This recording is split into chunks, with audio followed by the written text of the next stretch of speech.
Hey, how's it going, everyone? I'm Keith from Heavy Mental Art, and I'm an artist from Sydney, Australia. And today in this video, I just wanted to go through turning your art into shirts. And these.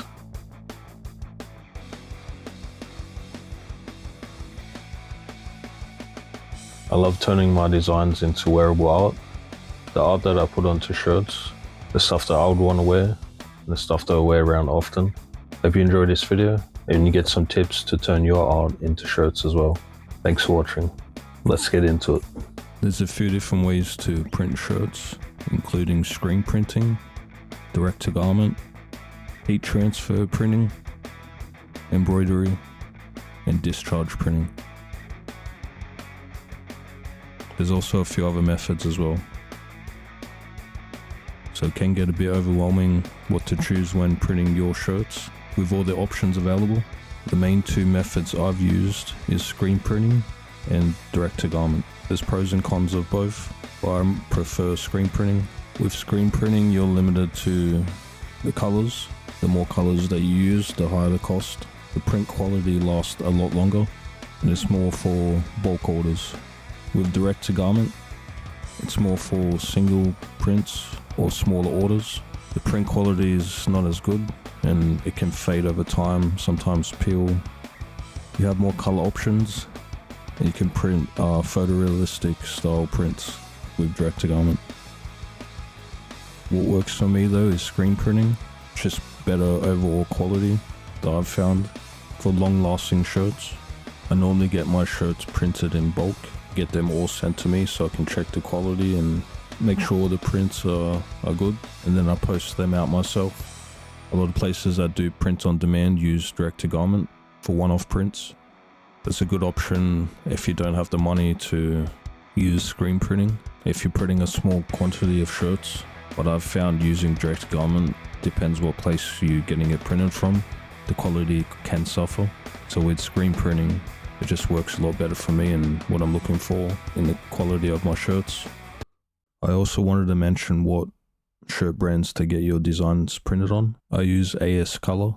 They're always great quality shirts, breathable, long lasting with multiple washes, and the quality still lasts over a long period of wearing the shirts. They're also nice fitting loose style shirts, which I like. I've also used other brands such as Gildan, but I don't think their quality is as good as AS Color. I've used AS Color for a few years now, and they're available in zip-up hoodies, long sleeves, and other products. There's plenty of other brands to use, but I've found this works best for what I need. Maybe do a bit of research on what else is out there as well.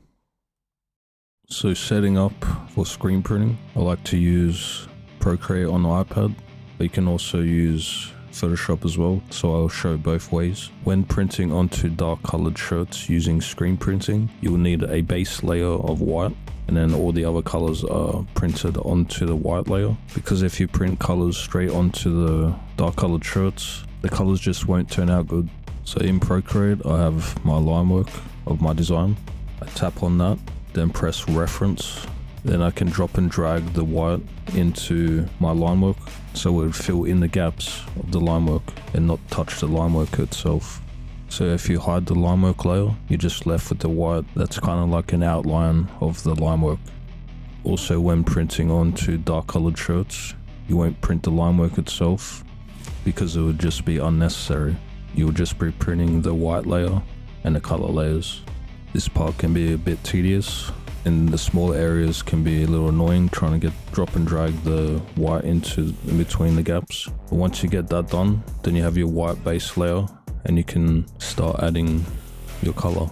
So doing this in Photoshop as well, it's a bit similar but also not as accurate as doing it in Procreate. So I have my line work, use the magic wand tool and select everything outside of your line work. Go up to select, expand by about 2 or 3, and then inverse, and then fill inside your line work all white.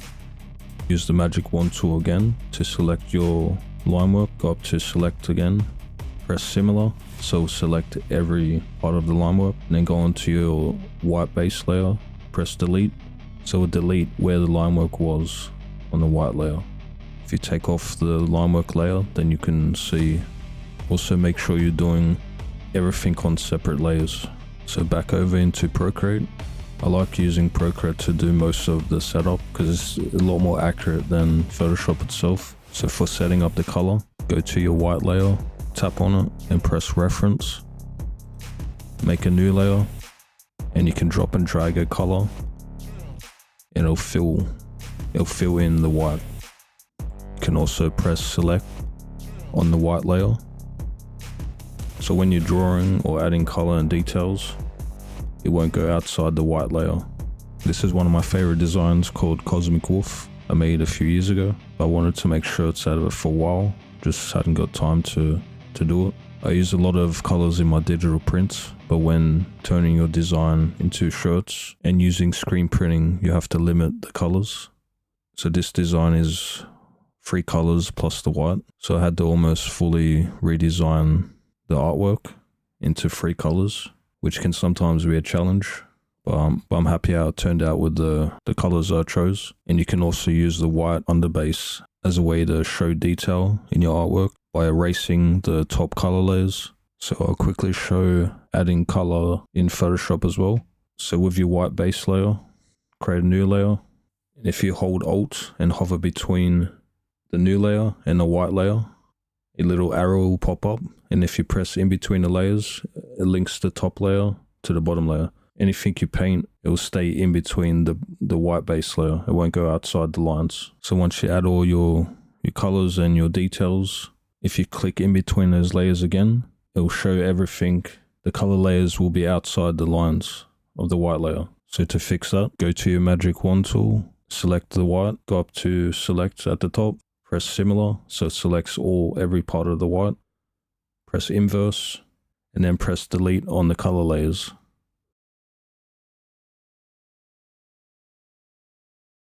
So I got most of my design done in Procreate. I'm bringing it over into Photoshop to finish off the last details.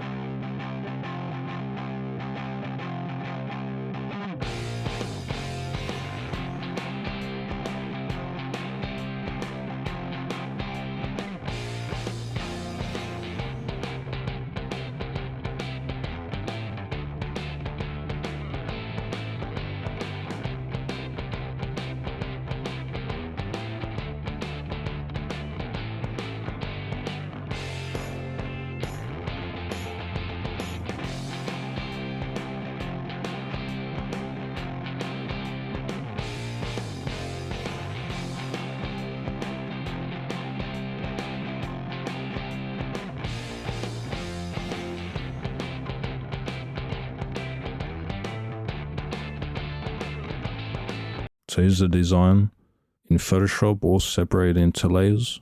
Doing the haze around the moon was a bit tricky, especially getting the white layer and then the color on top of it. And it can be tedious doing some parts. But I'm really happy how it turned out. Basically redesigning this artwork in 3 colors and plus white.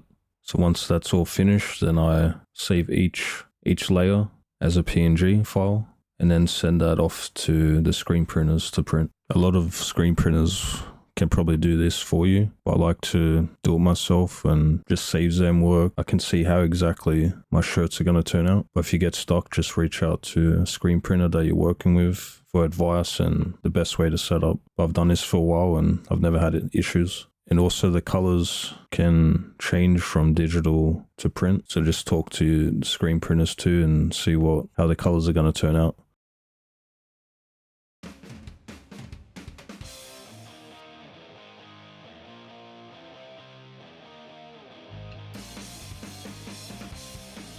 Here's a bulk order of shirts I recently got made of a few different designs, stocking up for the year, and I'll be selling these shirts at comic conventions that I do and also on my online store. Thanks so much for watching. Make sure to drop a like, subscribe, and leave a comment. If you have any questions, happy to answer them. And hope this helped you understanding screen printing and how to turn your art into shirts or other apparel products, and for setting up your art for screen printing. This is the way I've done it for a long time. I'm sure there's other better ways, but this works for me, and I hope this helps you to keep on creating and I'll see you in the next video.